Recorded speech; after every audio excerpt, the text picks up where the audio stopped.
Yeah, get on blue. Yeah, I'm psyched out. Yeah, put me in the ward. I'm a 101. Yeah, some shit you can't afford. Really bout that action, I could win me in the war. Bitch, I'm cut different from a blade of a sword. MVP, MJ, small Ford. Certified clutch if you with it, I'm on. So, and we are back with part 2 with Miss Taj McGill. Yes. From South Florida Fashion Academy.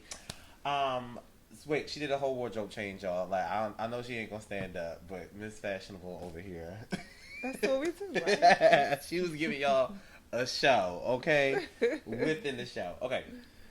So, last segment we talked about, being a business professional, and also you're working on 2 brands, basically. The Taj McGill Brand, and is it the South Florida Fashion Academy? Yeah. So tell me about that. So, like, you go from owner of the private school, and now you're doing the Taj McGill Brand. So how is that? So from day one, I've always been the face of the brand. So it's not really a big difference. Like, I'm doing basically what I do. I've always, even with Style in the City, Talking Chic, I've always dealt with emerging talent, emerging artists. So I look at the students the same way. Like, we're cultivating their careers and their life, etc., as well as academically. But I don't look at it much of a difference. I think that's one reason why we have some students come to the school, because they believe in the Taj McGill brand, in the careers and just events and all of that she has birthed. And for sure, if she's done that, she can help me, and if she's helped them. So it kind of coincides. Okay. I think it's very important for entrepreneurs to be able to wear multiple hats and be able to work on different brands. For sure. I do feel like it has to have some type of level of consistency, only because I've heard this, you've heard this saying too, you can be good at a lot of things but be great at nothing. For sure. And I was battling that when we first met, honestly. I was doing so much. And then, even then, like, I still, to this point, I still feel like I naturally came back to what I love, which was like production and events and stuff like that. Of course. Yeah, that was always me in the beginning. So now I feel like it has evolved to this. Yeah. I agree. And I want to get back to fashion design, but I want to get back, I want to hone it in. So talk about, like, why is it important for you to find your niche? Like, fashion has clearly always been your niche, and you run with it all the way, which that's what I absolutely love about you. Thank you. Like, what do you, like, why is it important for entrepreneurs to kind of, like, find something, 1 or 2 things to be consistent in? Just like you said, you need to be great at something. I've encountered people who do so much, and then they wonder why. Oh, you don't support me. I don't know what you're doing this month. Right. Like, last month you was doing waist trainers. This month you selling homes. Then 2 months before that, you were selling tea. Like, I can't keep up. You're off brand. Confusion. You do so much. Yeah, I can't keep up with you.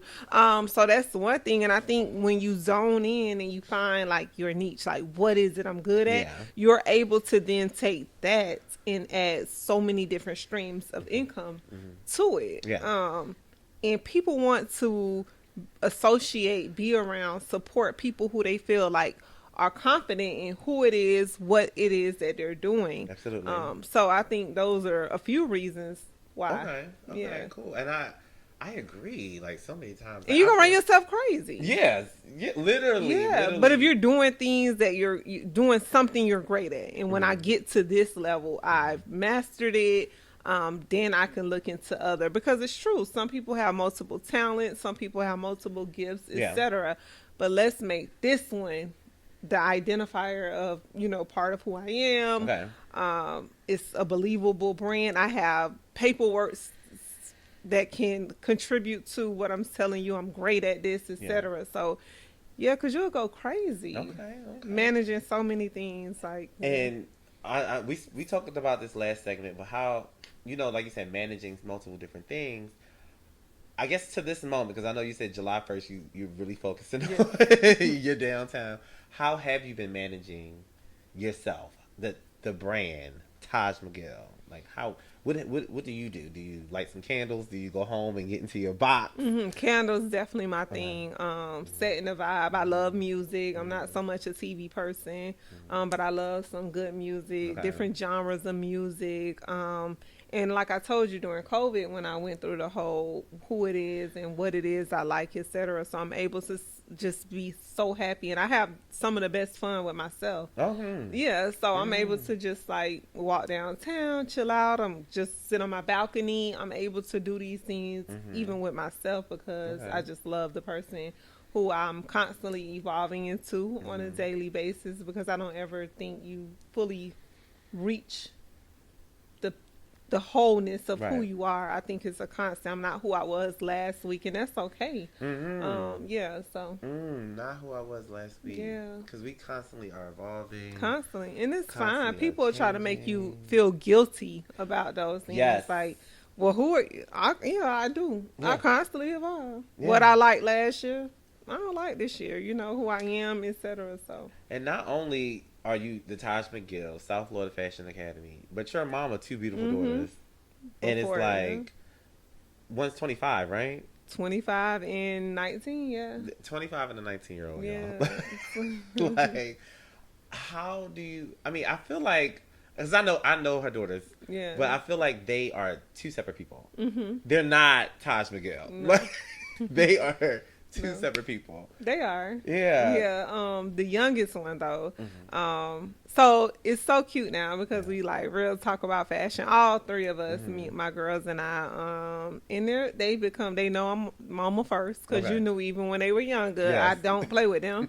But we're able to have like this healthy and relationship as mother and daughter. Yeah. But the youngest one, I think I spoke. Especially with her though. Okay. She's been around for so long, going to these events and shows and She's always thought she was the CEO of the brand. Period. And now she's like, why am I going back to FAM again? I could do online classes. I'm going to intern at your school, then I'm going to run it next year, and then you could go to Atlanta to open up the next school. And I'm like, oh, wait. The youngest said this? Yes. Oh. So I'm like, wait, Jay, hold on. Wow. So, she was like, oh, yeah, because what you said, it makes sense. Like, you're supposed to have, entrepreneurship is good and and legacy and this and this. She's coming through every, and I'm like, and I can't say no because then I'm a liar. Like, so you've been, so. Be prepared. Yeah, Get ready. so, yeah. Because she's coming through. I love it. So I planted these seeds, and now I got to just bite my words. Girl, that means you got lots of water, honey. Oh, I'm so excited. Yeah. So, and this that brings me to my next topic of trying to leave a legacy through like entrepreneurship, and like we don't do this just so we can do it while we're on this earth. Yeah. Like we're trying to make a name, staple, right? Even with the Lamage Company brand, like I really didn't even see what it is today. Like you knew me as Lamage, the Lamage collection in the beginning, and then when I moved it to the Lamage Company, because I knew I was like, all right, I'm going to be doing events in Let me just the clothing brand company, and it was just so the legacy. I feel like it's very important for entrepreneurs to understand that you're doing this for longevity. You're not doing this for quickness. And if you're looking for something like a good, like those kill me, by the way. What? Entrepreneurs that do that get quick, rich scheme. Like that's another show. I don't follow them. Don't want to follow them. Don't. If you tell me about them, I'm gonna know you're a joke. I don't want to. Yeah, that's because it's not overnight. Like, what you doing? And then the people that invest in it, I'm like, are you that slow? And people are doing it. Millions of people. I feel like it's a slap in our face. It is. Like that, people are really getting with these get rich quick. Oh, I'm going to make this money, and then I'm gonna like like I don't know what you're doing this week. Like I'm selling waist trainers. I'm now a realtor. Yeah. No shade to none of these people that shade, but let's be serious. Be serious. You want people to think that they're gonna become a millionaire in less than 6 months. I'm not under. Yeah, it takes years upon years upon years to build a brand, to cultivate, to gain, like, it's not microwavable. And I think that mentality is the reason that so many children now, they're suffering depression. They're going into like a real, they're so stressed out because they Yeah. feel like they should be so much further because they seen this person and this person is making $100 million and they're only 18 years old. And it's like, I tell my daughters and I tell kids I come in contact with, success in life is just like, it's a journey. It's not a Yes. destination. It's not, you need to embrace the journey, because if it wasn't for the days I was dead broke, Okay. still trying to make it to freaking set, to style, etc. They don't know I'm strictly on E and I'm waiting for your payment when I get there so I can Baby. put gas in my car and buy groceries. Like, Ooh. you listen, those things have cultivated me into the person I am today, and it's humbled me greatly. And now I am able to stand boldly. And yeah, they don't know. They don't know that struggle. They don't know. Baby. And I keep telling them over, and like, that's why I'm glad that I'm finally doing this. Yeah. Is because I want to share my struggle. Like, I want, this It is was not cute. It's not. It was not cute, but it made me who I am. Yes. And I wouldn't give anything for the journey. No. But it was hard. It Was hard. I'm making posts trying to uplift or sell something, and I'm dead broke. Like, dead broke. Like, how? And I need you to buy this ticket so I could pay my rent. I need y'all to buy these tickets. You understand? Like, Yeah. that's like back then. Like, I need, like, every dollar, like, counted, and it counted towards my livelihood. Yes. It wasn't for me to buy some Gucci shoes at that time. No. No. Yeah.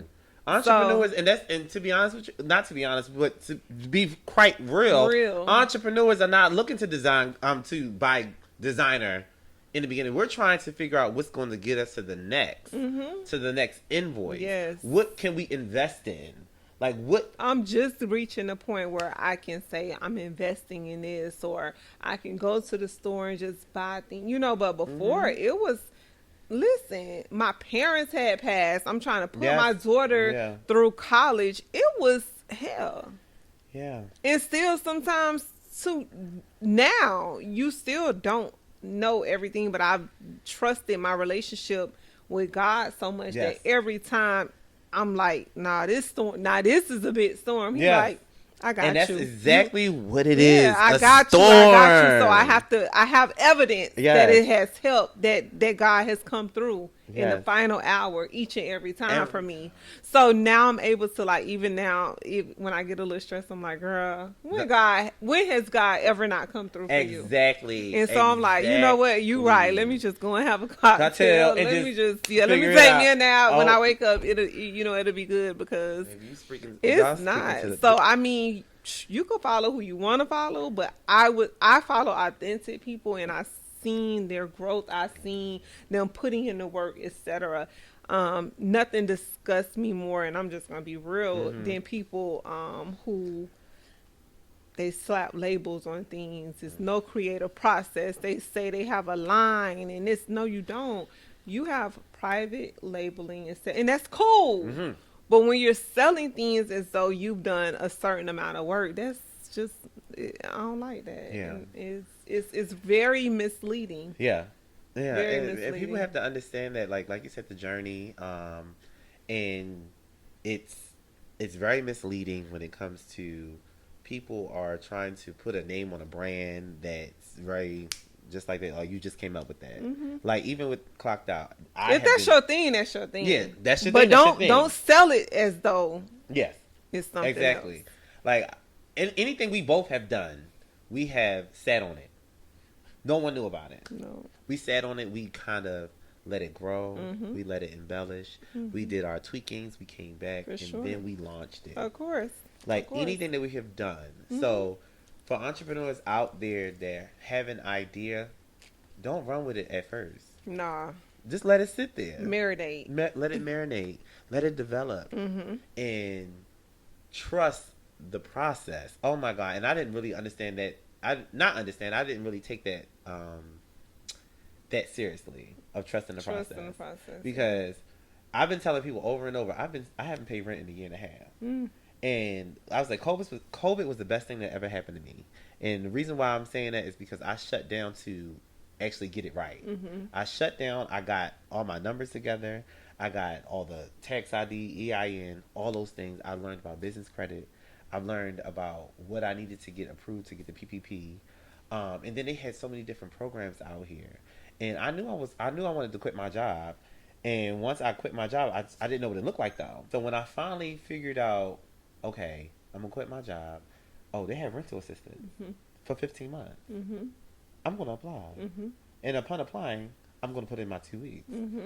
I applied, and then I trust the process. Trust the process. And now here I am. I mean, I'm moving out of here because it's over, but I'm moving into another situation that's gonna help me elevate even more. Of course. And my sister and even my family members, we kind of finally got onto a one accord as far as like, Jamal's not a 9 to 5 type of person. He's going to do what makes him happy. Absolutely. And we can't sit here and keep forcing that upon him.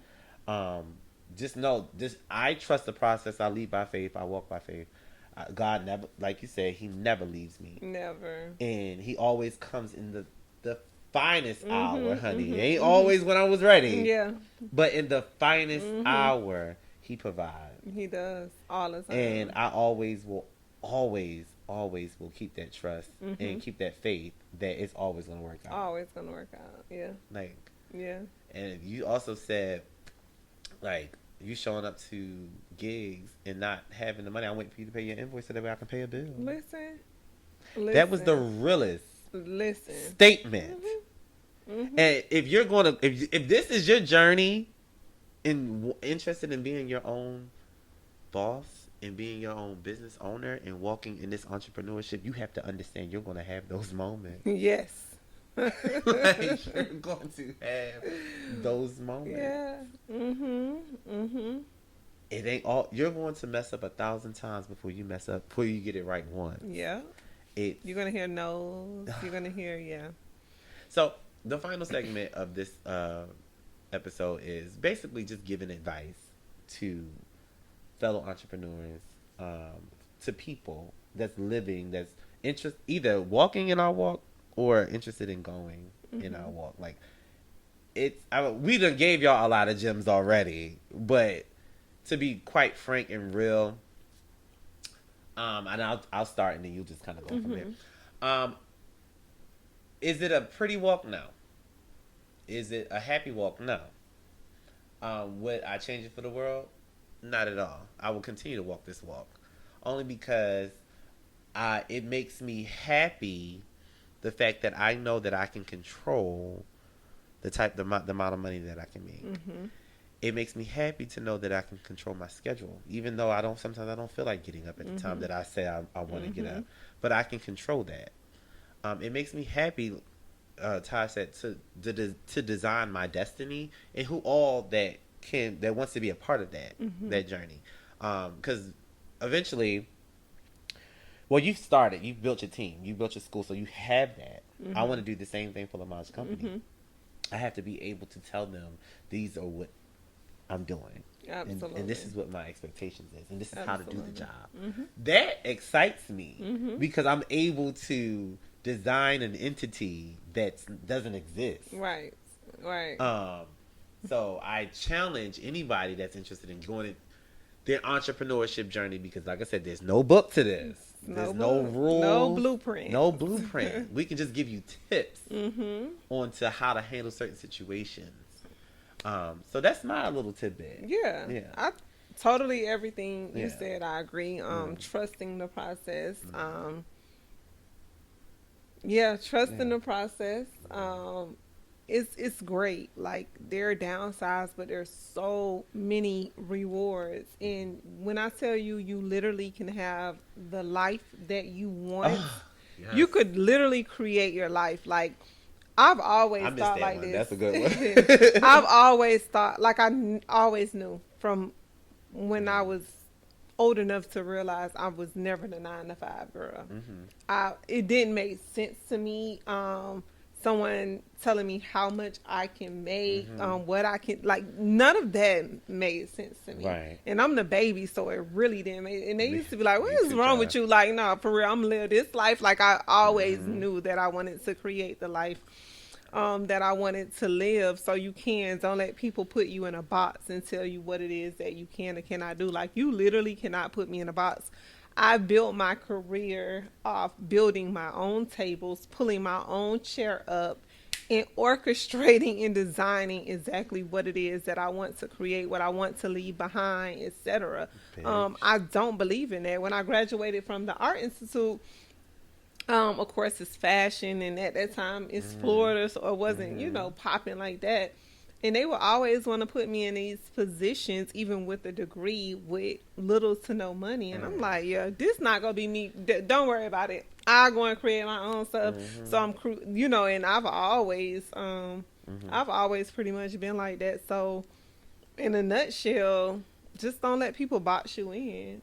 Because there's so many people that are even scared to bring the vision out of their head into fruition. So they sometimes put their fears on you or make you think you're thinking too big, and you think that could happen. Yeah, it can. It will. Yeah. So yeah, people inflict their insecurities and their fears on you, and you can't let that happen. Oh, I don't have nothing to say after that, because baby, that was the most realest statement. Yeah, this whole segment. People will project on you, and you're not. You probably don't even notice they're projecting on you. So you gotta have that. I wouldn't do that. That might be too much. Okay.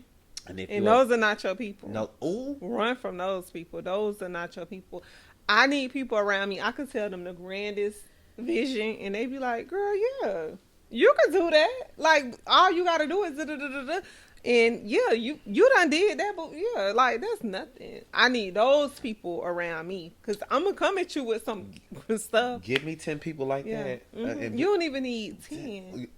You right. You don't need 10. You don't. You don't need 10 don't. people with you, because 10 is a lot. I don't know if you know. Right. You don't need 10 people. Give me one. Give you one. Give me one person like that. Like, girl, you can do that. Girl, I've seen you do this, that, and other. Yeah, you need people around you that speak life into you. Ooh. Not fear. And no, you don't need them people. Because life is hard. Life be life. And we just said that yesterday. Life be life. And so I don't that's need a new term. Yes. It only be like, shit is hard or shit is rough right now. No, life is life right now. So I don't need you. I need you to speak life into me, and as your friend, I need to speak life into you as well. Absolutely. Because there are going to be some dark days. There are going to be some hard days. There are going to be some balling days. There's going to be some great days. And if you're blessed enough to have just one person who understands and get that, and who could be on this journey with you, and sometimes it's lonely. You're going to be on it by yourself. Very. Yeah, it's super lonely for a lot of reasons. So that's where it comes in when we're talking about self-love and knowing who you are, because on those days when it feels like the world has tuned you out and you're just going on this journey, it's just you and God rocking. Yeah. And sometimes he'll leave the room. Babe. And leave you there and see if you can handle it. So sometimes it's going to be you. He'll leave the room. He will. Ladies and gentlemen, please give a round of applause for McGill here at Clocked Out. It was so fun. I've had a time. Yeah, it was listen, you got to come back. For sure. You got to come back, and we got to just call me. Talk. Yes. Thank y'all for watching this episode of Clocked Out. Make sure y'all like, comment, and subscribe. Make sure y'all follow Miss Taj McGill on all her social media handles. Check her out. Pour into her. On the dawn, on the go. On the dawn, on the go. Yeah, this bitch passion. If you know, then you know we at the top of the totem.